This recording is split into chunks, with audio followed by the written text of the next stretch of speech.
माता अनुसुईया कैसे है। एक बार नारद जी महाराज घूमते घूमते चले गए कहाँ,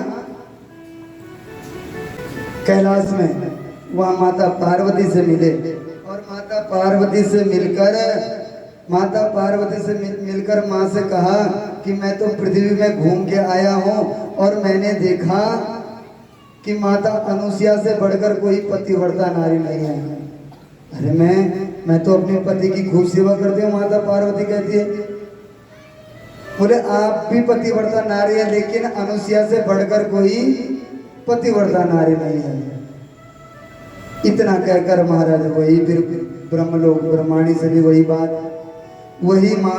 वैकुंठ में लक्ष्मी माता से भी वही बात कि पतिव्रता नारी है तो कौन है, माता अनुसुईया है। ये बात कही, तीनों देवियों को मन में हो गई ईर्ष्या। भाई हम तो पतिव्रता है, तारीफ किसकी हो रही है, पृथ्वी में रहने वाली माता अनुसुईया की।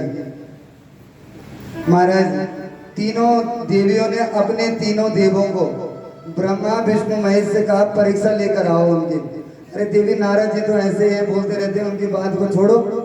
बोले नहीं परीक्षा लो आप किसकी परीक्षा लो, उस देवी की अनुसुईया की परीक्षा लो आप। अब तीनों अब क्या ना करें भाई, धर्मपत्नी कह रहे तो बूढ़े ऋषि का वेश बनाया और अत्रि ऋषि के आश्रम माता अनुसुईया के यहाँ पहुंच गई। द्वार पर भिक्षाम देही, गृहस्थ का धर्म है कि गृहस्थी का कि भाई द्वार पर कोई आए तो उसको भिक्षा पात्र अन्न लेके बाहर आए। बोले ये नहीं चाहिए। ब्रह्मा विष्णु महेश 80 साल के बूढ़े ऋषि, सफेद सफेद दाढ़ी जटा। महाराज क्या चाहिए, बोले हमें तो जिस प्रकार माँ बेटे को दूध पिलाती है उसी प्रकार दूध पिलाओ। अब सोचने लगी, मुझे कह रहे हैं दूध पिलाओ 80 साल के बूढ़े।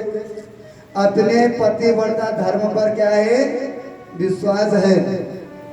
तुरंत डगमगाई नहीं, जल लिया हाथ में और मैंने यदि अपने पति अत्रि के अलावा कभी किसी पर पुरुष की तरफ एक बार भी झांक कर न देखा हो, अपने पति को परमेश्वर मानकर मैंने यदि अपने पति की सेवा की हो, तो तीनों ऋषि 6 माह के दूध मुआ बालक बन जाए। और जल तीनों के ऊपर डाला और 6 महीने के नन्हे बच्चे तीनों, ब्रह्मा विष्णु महेश तीनों ऋषि छोटे छोटे बने। अब 6 महीने के बच्चे के सामने तुम 1000 कपड़े पहन दो या निर्वस्त्र हो जाओ। भाई बच्चे तो बच्चे हैं, माँ जैसे चाहे उनके सामने रह सकती है। अब माँ ने तीनों बालकों को उठाया, दूध पिलाया, पलना में झुलाया। इतने में अत्रि जी आ गए, देवी ये क्या कर रहे हो, ये कौन है ये बालक। बोले हमारे बच्चे हैं।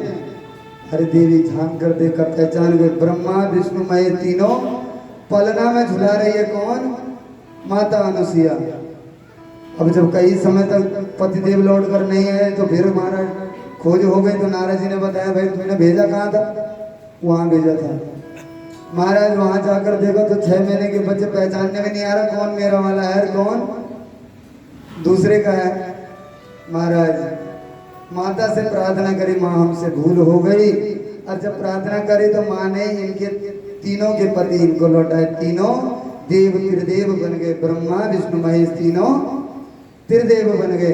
कहते हैं तीनों के आशीर्वाद से अत्रि ऋषि के यहाँ ब्रह्मा जी के अंश से सोम और विष्णु के अंश से दत्तात्रेय और महेश के अंश से दुर्वासा जी 3 संतानें माता के हुई। बोले भक्तवत्सल भगवान की। माता अनुसुईया कहती है कि प्रत्येक नारी का कर्तव्य है, क्या कर्तव्य है, अपने पति की सेवा करना। बाहर जाके तो हम भगवान का भजन कर रहे हैं, बाहर तो हम खूब भजन कर रहे हैं, खूब अच्छे काम कर रहे हैं, खूब भजन। और घर में पति को कुछ नहीं। महाराज पति जैसा भी है, जिस दिन मेरे पिता ने मेरा विवाह पति के साथ में करवाया, समझो मेरी किस्मत है, चाहे जैसे मुझे मिला। दूसरे पे कोसना, भाई मेरे भाग में, अच्छा पति तो तुम पति को तो बोल दो कि भाई दूसरे के उससे मेरे को पति मिल गया, और जिसका बेटा दुष्ट निकल जाए उस पर किसको दोष दोगे। पति के लिए तो भाई पंडित जी दोषी हैं, भाई उन्होंने जन्मपत्री मिलाई, या वो फलाना व्यक्ति दुष्ट है जिसने हमारा रिश्ता करवाया। पति के लिए तो तुम ये बोल दो, लेकिन बेटा दुष्ट निकल जाए तब किसको दोष दोगे। तुमने 9 महीने तक उसको गोद में पेट में रखा, तब वो तुमने उसको अच्छा क्यों नहीं बनाया? महाराज, ये हमारा भोग है, ये हमारा प्रारब्ध है कि हमको पति जैसा मिले। माता अनुसुईया क्या कहती है? वृद्ध रोग पस जग धनहीना, वृद्ध रोग बस जग धनहीना, अंध फकीर लोभी अतिहीना, अंध फकीर लोभी अतिहीना। पति जैसा हो। भाई मेरे भाग में हो सकता है किसी को पहले से स्वस्थ रहता है, जिस दिन शादी हुई और शादी से ही किसी को रोग लग जाता है। पति को रोग भी तो लग सकता है, या पत्नी को लग जाए, उसमें किसी का क्या दोष है? माँ क्या कहती है? पति जैसा हो, वृद्ध हो। भाई कोई व्यक्ति 30 साल का है, वो 50 साल जैसा लगता है, उम्र उसकी कैसी लगती है? आयु 30 साल की और 50 साल। लेकिन मेरे भाग में है, दूसरे को देख के वो तो कितना सुंदर है। जो नारी अपने पति का अपमान करती है, वृद्ध रोग तस जग धनहीना, वृद्ध रोग बस जग धनहीना, अंध फकीर लोभी अतिहीना, अंध फकीर लोभी अतिहीना। ऐसे पति करी अपमाना, ऐसे पति करती अपमाना, नारी पावत यमपुरी वासा, नारी पावत यमपुरी वासा। मेरे भाग में पति जैसा हो, क्रोधी भी हो सकता है, गुस्सा वाला पति हो सकता है, कम कमाने वाला हो सकता है, जो कमानी बहुत सुबह से शाम तक मेहनत कर रहा है लेकिन फिर भी शाम को 200 भी नहीं ला रहा है, ऐसा भी पति हो सकता है।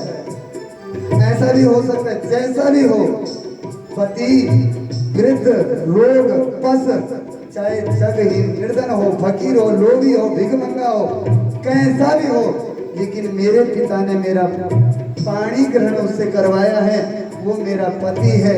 और जो नारी अपने पति का अपमान करती है, भगवान, हम भगवान का खूब भजन कर रहे हैं और घर में लड़ाई कर रहे हैं। महाराज भजन करना निरर्थक है, तो ऐसी नारी तुलसीदास जी, माता ब्राह्मण में यही लिखते कि माता अनुसुईया कहते, जो नारी अपने पति का अनादर करती है, उसका सम्मान नहीं करती, ऐसी नारी पावत यमपुरी वासा।